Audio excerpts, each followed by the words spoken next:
up, YouTube? Fred here. Welcome to Fred's Full Throttle. I do car and motorcycle stuff, and we're going to get right into today's video. So this past week, Porsche unveiled the 911 GT3 for the 992 generation, and it's a pretty big deal. And so I want to get into that for you a little bit. So I did an earlier video, a couple videos back, talking about the GT3 and how this one was going to be a pretty big deal. And it turns out now that all the numbers and figures have kind of been unveiled, it really is.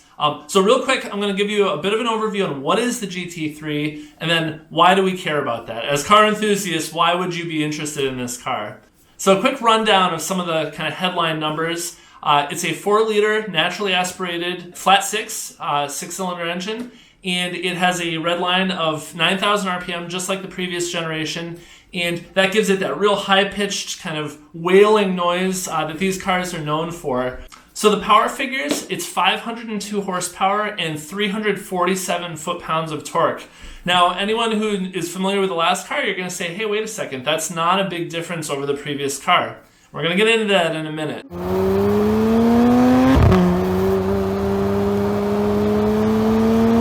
The 911 GT3 is basically the most distilled, driver-engaging version of the 911 car. For the last several generations of Porsche 911, they've released all the kind of common cars, the Carrera 4S, they'll release a turbo. They have all of these variants, and Porsche is well known for having a lot of differentiation where they tweak something here, change something there, and spread that across the 911 line. So you have your base Carrera all the way up to the top of the line Turbo S. But the last couple generations, they've also had a line of cars that everyone refers to as the GT cars. And these cars are the ones where they strip back some of the kind of extra fluff, they simplify things, they stay naturally aspirated, and they focus on making the car as engaging and involving for the driver as possible. And so those qualities, the things that really stand out are the sound, the feel of the car, and the overall driver engagement.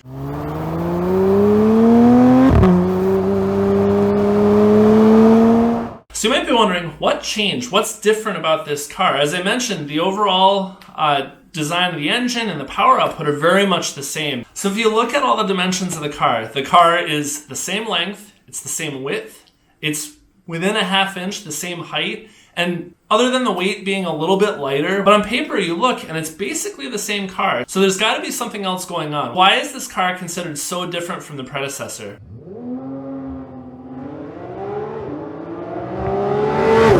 So to talk about that, I need to bring up the Nürburgring. Now, everybody talks about the Nürburgring. It's this awesome circuit over in Germany where manufacturers as well as normal people can go pay some money and go take a lap on this track. And so the Nordschleife circuit, which is the longest version of that course, it goes out through the countryside, it's got straightaways and turns, it's got 2 of the carousels as they call it.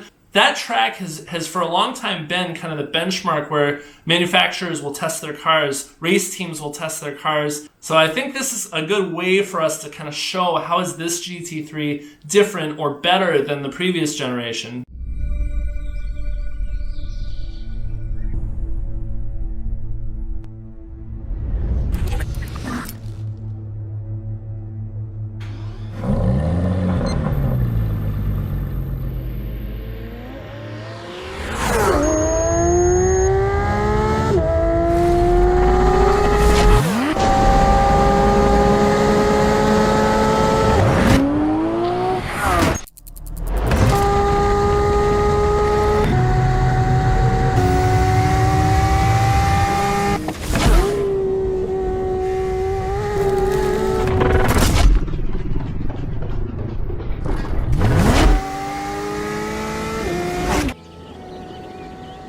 Now, if you go and look on the internet, or actually if you've been anywhere on social media and you follow some car stuff, you'll see a bunch of photos have come out recently of a racing team in Porsche clothing and helmets and everything, sitting on the hood of 2 of these new GT3s, and they've got a lap time of 6:59 and change. It's under 7 minutes.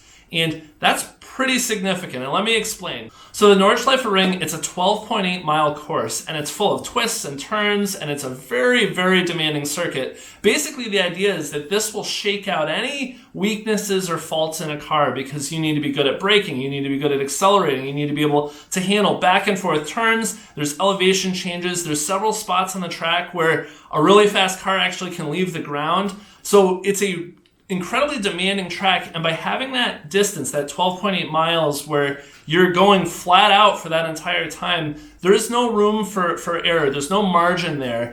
Now, one thing I need to mention is that fairly recently, they changed the way that the track has the time measured.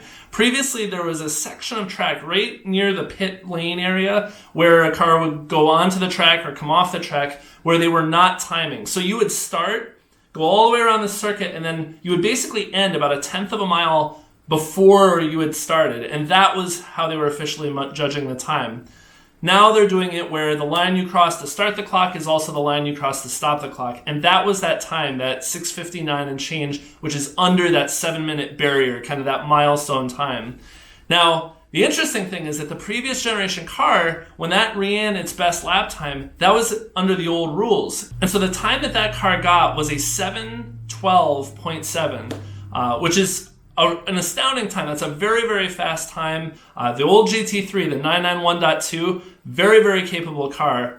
And then a little bit faster than that was the 991.2 GT3 RS. The RS is sort of the hardcore version of the GT3. And that car, the GT3 RS, did it in a 6:56.04, which, I mean, that's significantly faster than the previous gen GT3. But that's not telling the whole story. I mentioned that now the track has that longer lap. It's about 1/10 of a mile longer. So when Porsche ran this time, they actually had a mark where the old timing records used to end, where they basically like hit a button and kind of tracked, okay, here's the time to here, and then let's also time that last 10th mile so that we get the new rating system, the new timing, as well as the old timing. Now, using the old timing, the car did a 6:55.2, which, if you take a look at it, that's 17 seconds faster than the old GT3, and it's more than a second faster than the GT3 RS, a car that costs $50,000 to $100,000 more, depending on how you option it, than the regular GT3. This is a car where they're replacing things with magnesium and carbon fiber and titanium because the other stuff is too heavy. That should give you a sense of how fast this car is. And then you take a look back and you're like, let's see some of the cars that did, lap times that this is faster than. And now you start to get perspective on this car, and you see that this new GT3 is in the likes of some pretty ridiculous company, cars that are more than $500,000, and there's only a handful of production cars that are even faster than this, and usually for a lot more money than the GT3 is.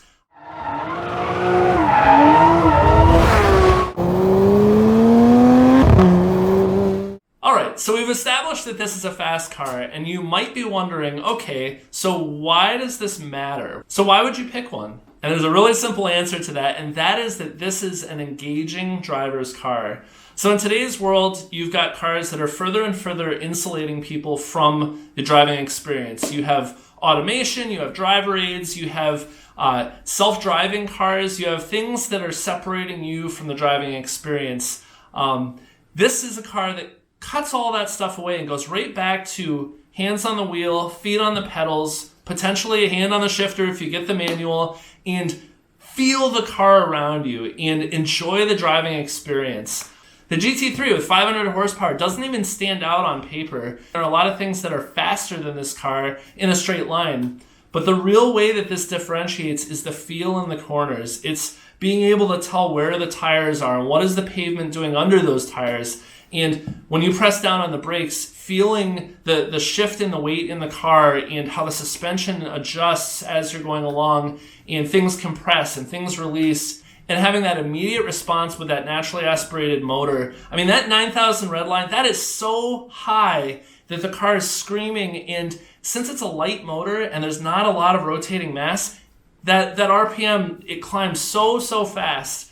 And that is how this car separates itself, is it puts you in the most visceral driving environment that you could possibly imagine.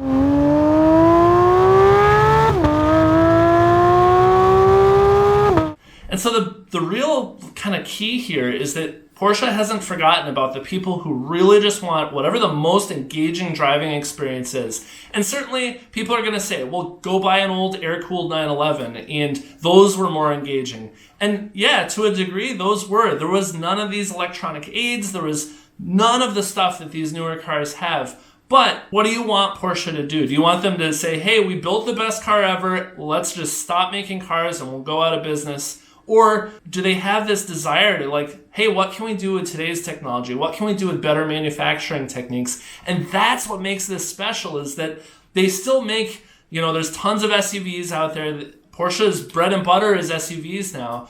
All of their other 911s have a turbo in some form in that motor, so they don't have naturally aspirated cars anymore.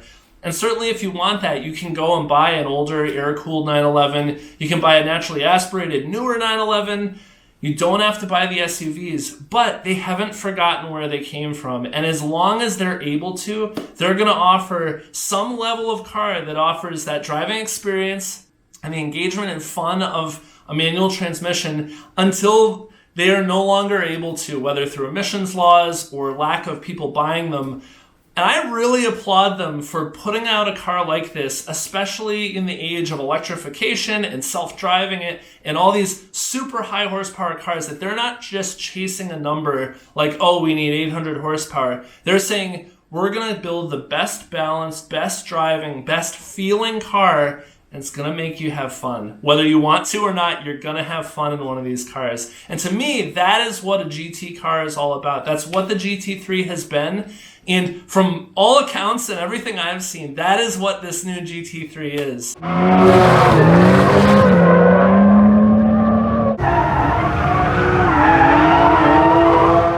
And so the last question is, why would you buy one? And that's a pretty simple answer, is if you are looking for an engaging, involving, visceral driving experience, there is no better car to buy. I imagine that there are cars that come close. I would imagine a brand new Huracan or an older Performante or a Ferrari. Some of those cars, they're very intense. And when you're accelerating and you get the wail of the engine, you're definitely feeling that. But back to back, or compare them side by side, not only are you getting more out of a 911 GT3, but you are also not spending nearly as much as some of these other cars. Now, there is a little bit of an issue here in that these aren't cheap cars. They're, in fact, quite expensive. And not only that, they're a limited car. Each dealership gets an allocation. It's usually one or two. If they're a bigger dealership or have sold a lot of cars, they might get more than that. But what that means is that this is not a car you're going to see a lot on the road. This is a car that if you go to a bunch of track days, you might see a couple of them, and they're going to be driven by people who spend a lot of time on the track. This isn't a car for the Instagram poser that's driving around Beverly Hills, or the person who wants to have a car to, park in front of a fancy restaurant with their friends. This is the car where the driver gets up at 4 a.m., loads it on a trailer, hauls it to the track, and goes and rips around the race course. Or the driver goes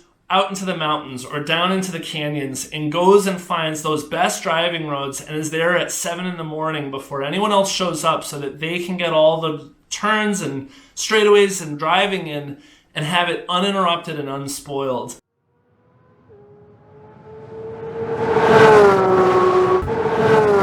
Now, we'll get into price for a second because that is kind of the elephant in the room. The previous generation GT3, the 991.2, had a base price of $145,000. Yeah, that's a lot of money. And the new one's not any better. In fact, the new car is $173,035 US base with nothing, no options. You now run into, you're going to have dealerships that are marking them up, and Porsche is also very well known for having 1,000 options. You want the stitching to match the color that's on your cufflinks, you can do that. You want to have a paint to sample car, absolutely. Any paint color you can show a picture of or bring a sample in, they'll match it. But the problem is that stuff gets expensive. So you're going to see a lot of these cars going for close to that 200,000 number and probably quite a bit more, as well as you're going to see the secondhand market. These are not going to be inexpensive cars. They're going to continue to climb. So come here for a second. A little closer. Yep. So my hope is that this is going to somehow drive down prices of regular GT3s from the prior generation. I would love to get one of these cars. I think they're fantastic. I'm so impressed with them, but I don't think I can get a 992. I just don't have that kind of money. I'm a normal guy doing YouTube on the side while I work full time and doing it really just for fun. But I love those GT3s. I drove one. I rented on a track down at the Porsche Experience Center for 90 minutes. I've power slid. I've raced around the racetrack. I've done the launch control. That was a transformative moment in my life, and I want one. Somehow, some way, maybe in my lifetime I can afford one. So my hope is that if all the attention's on this car, maybe there will be a GT3, some decent mileage, something that somebody's used quite a bit that I could eventually afford. Now, that's kind of silly. If you know the Porsche world, GT3s have held their value very well. And in fact, a lot of them sell for MSRP of what they were 6 years later with 50,000 miles. They hold their value really well. But anyway, this is a remarkable car. I can't wait to see them. I can't wait to see all the reviews. I can't wait to hear them at the track. I can't wait to talk to the people who get them when I go to track events. So I'm really excited about this. Anyway, I hope you found this entertaining. If you enjoyed the video, please give me a like. That really helps my channel. I don't care about if you subscribe or not, though that would be nice. But giving me a like, that's the best way to tell the YouTube algorithm that I'm doing well and that you like the video. And until next time, Fred out.